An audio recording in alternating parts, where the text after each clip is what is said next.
June, what right do you have to give any advice on relationships? You know what? You have a point. So let's talk about that. Let's talk about how there is a confusion in what love is and actually healthy relationships. When you've grown up in a home that all you've known is chaos.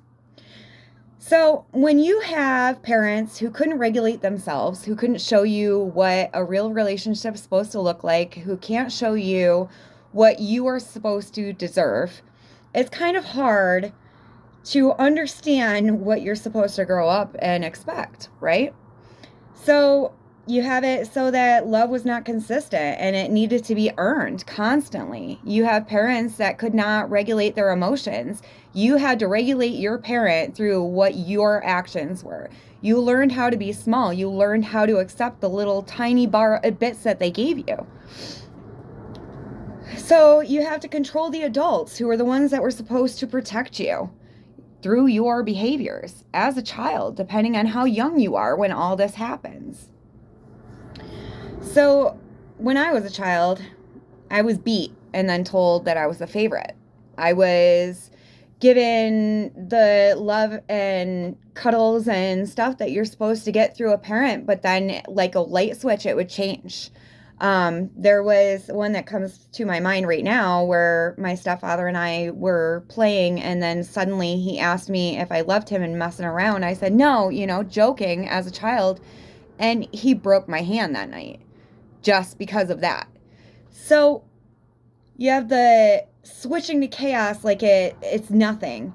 You have those that are supposed to be the parent that are telling you the things that they're doing. My mother used to tell me after her lovers would leave about her affairs that she would do on my stepfather. And it would later on be found out from my stepfather that I knew, and then I was the one that was blamed. This was like around the age of 13, we become addicted to that roller coaster of emotions, that high, that low. There's never just consistency of knowing that you're going to be loved, protected, and taken care of no matter what you do. That's just not part of so many of the families that we come from. And then we go on to expect that from our partners, where we expect that we're going to have to earn to be loved. We expect that we're going to have to rearrange ourselves in order to make our partner happy. That's just what we learned that love was. Love was not consistent. Love was not safe. Love was not freely given. This is not a secure attachment. Secure attachment is you feel like all of those things, even when that person's not right in front of you, even when you're not at your best self, that stuff is still there. Limerence is not the same. Limerence, I know, I have my notes. I didn't want to mess up any of this stuff because there's a lot of different parts that I wanted to add to it.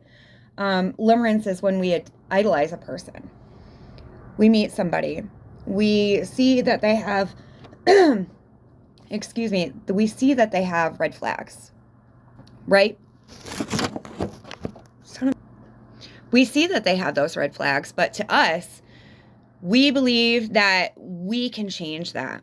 We think that if we just try harder, if we just love them more, if we just give them more space, if we just give them more support, we're going to be able to change them into this person that we have in our mind, this person that's going to be perfect, this person that's going to treat us the way that we want to be treated.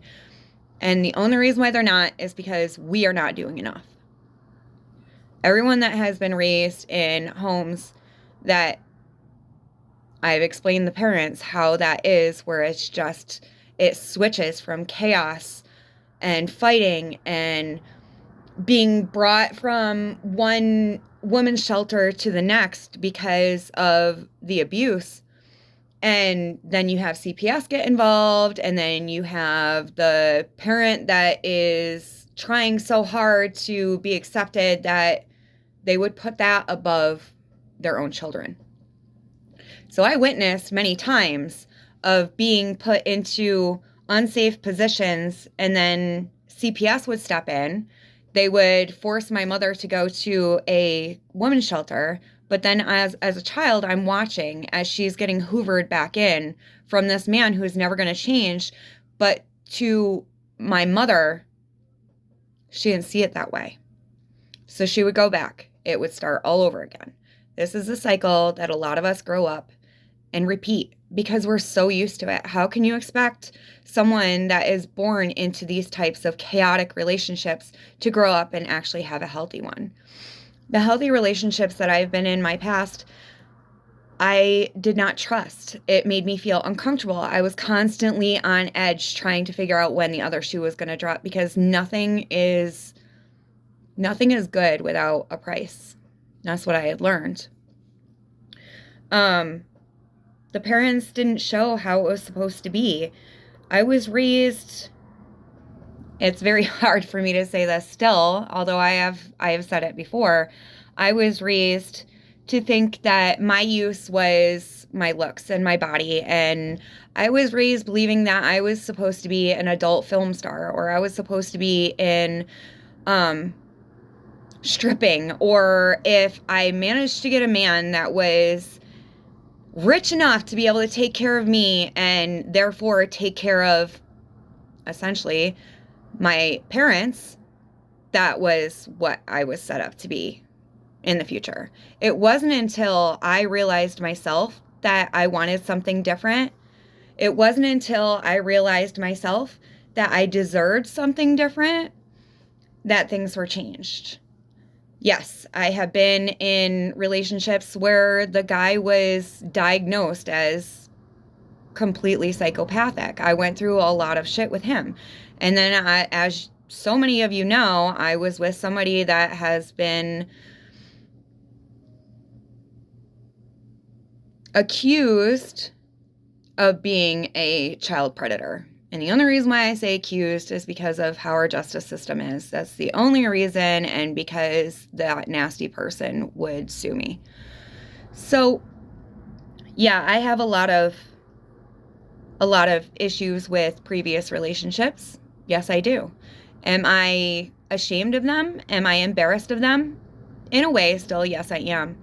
But I also now understand that it's not me blaming my past. It's not me blaming my parents, but it's acknowledging where I came from, how I was raised, and why I feel like that's what I deserve and what I should have grown up to be.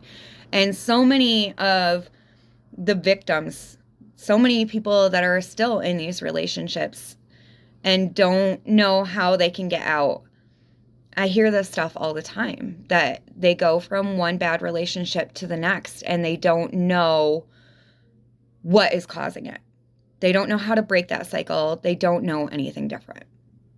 And it was a year before I kicked my previous, the bad, worst relationship.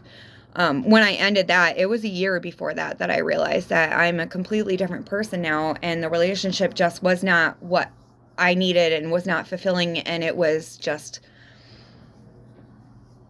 horrifying. And it wasn't until I realized that that person was causing more damage to our children than if I left, that I left.